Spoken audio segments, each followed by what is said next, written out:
It's looking like I might have to be the inspiration. No longer waiting for no confirmation, I got vindication. Just count it, give me that continuation. And knowing is half the battle.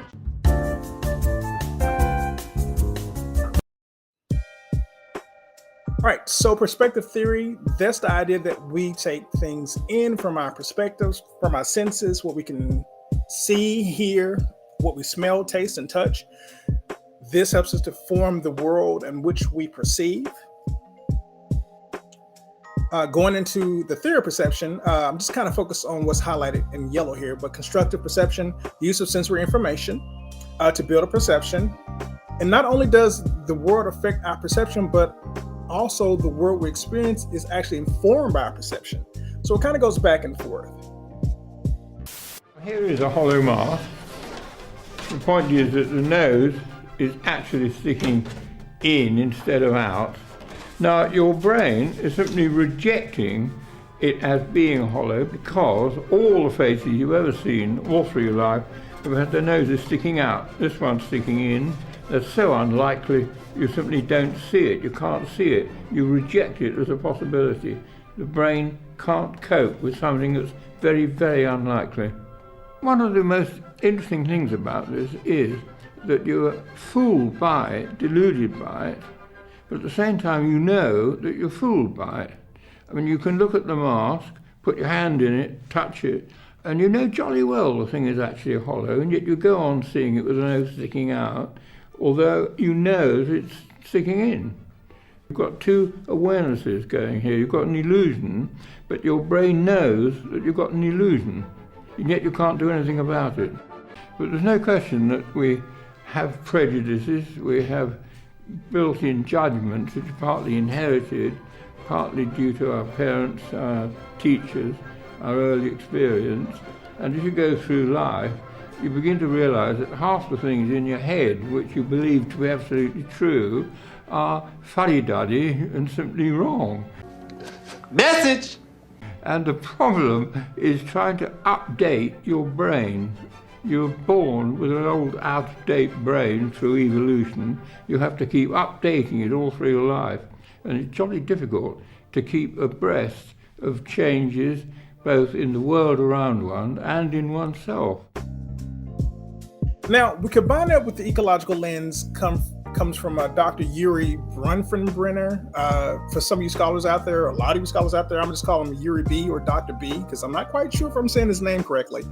But so Dr. B helps us to see things through an ecological lens. So you see here, there's a child in the middle. That child's perception is influenced by parents, immediate friends, schools, social programs. Beyond that, you get to the exosystem. Now, don't worry about remembering the chrono, macro, and exo, and all of that stuff.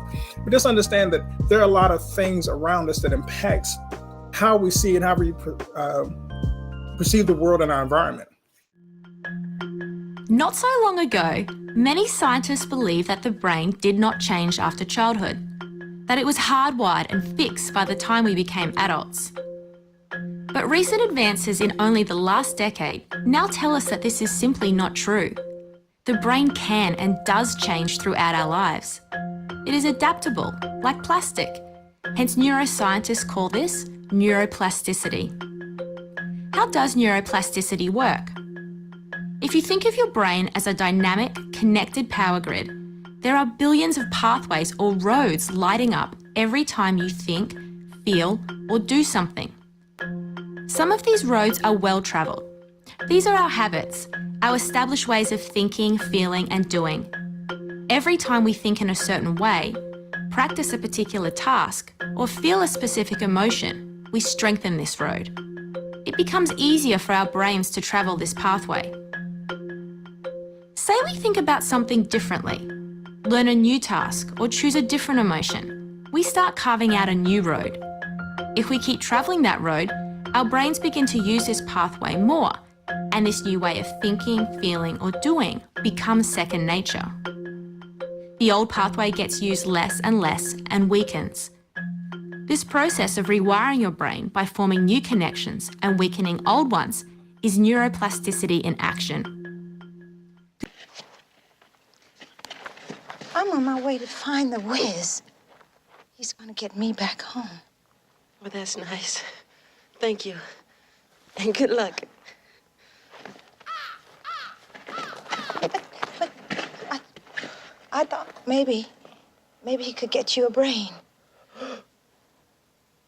You think that he And can? Toto and me, we could sure use some company. Besides, you have nothing to lose. I don't, do I? That was so smart of you. I wish I thought of that. In other words, Neuroplasticity allows the brain to be constructed and reconstructed over time. Our neurons look like seeds that can take root and grow. Like good seeds, bad seeds can grow too. Exposure to radio, social media, and print must be monitored closer than unwashed hands. Serving undercooked chicken on a hot day?